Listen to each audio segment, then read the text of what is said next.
What if I told you that one small spreadsheet could save your company thousands of dollars, prevent financial fraud, and make your auditors actually smile?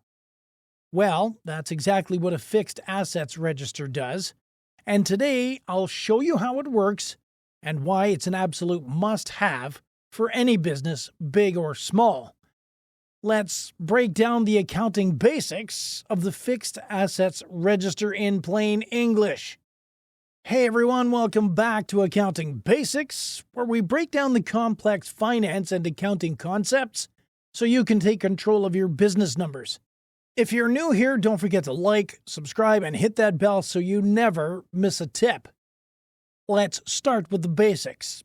What is a fixed assets register? Simply put, it's a detailed record of all the fixed assets a business owns. Things like vehicles, machinery, office equipment, buildings, anything that your business uses long-term to generate income. Think of it as a diary for your assets. It keeps track of what you've bought, when you bought it, how much you paid, how long you expect to use it, and how much value it loses over time. So why is it so important? Compliance. Your auditors need to see it. It helps confirm that your financial statements are accurate. Depreciation tracking. You'll calculate how much value each asset loses every year, which affects your profit and tax. Asset management. It helps prevent theft, loss, or duplicate purchases. You know exactly what you own and where it is. Insurance and resale.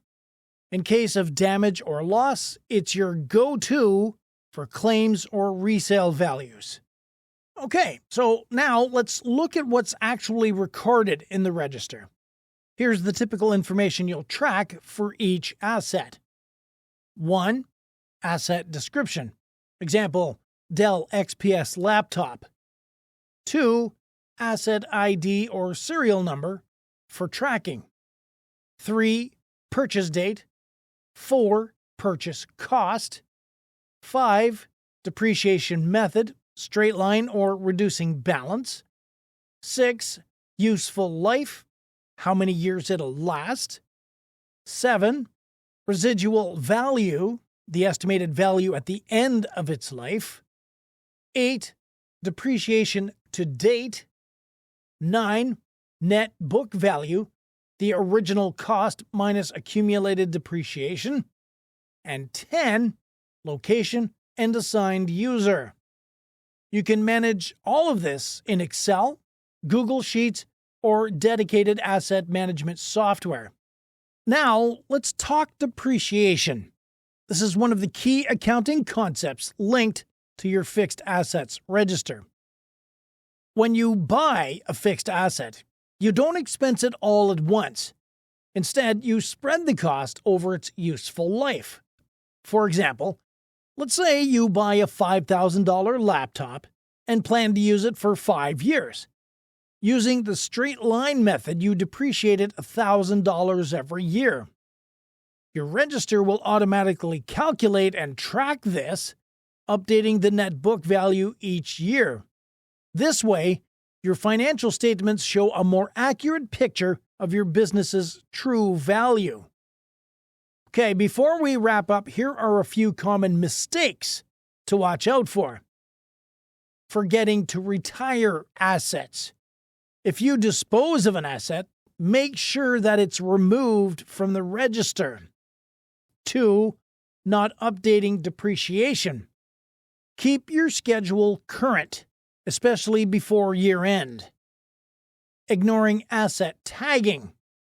Always label assets with physical tags or IDs.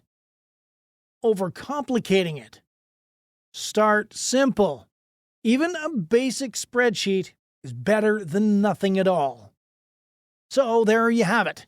The Fixed Assets Register, a simple but powerful tool that keeps your accounting clean, your assets traceable, and your numbers audit ready.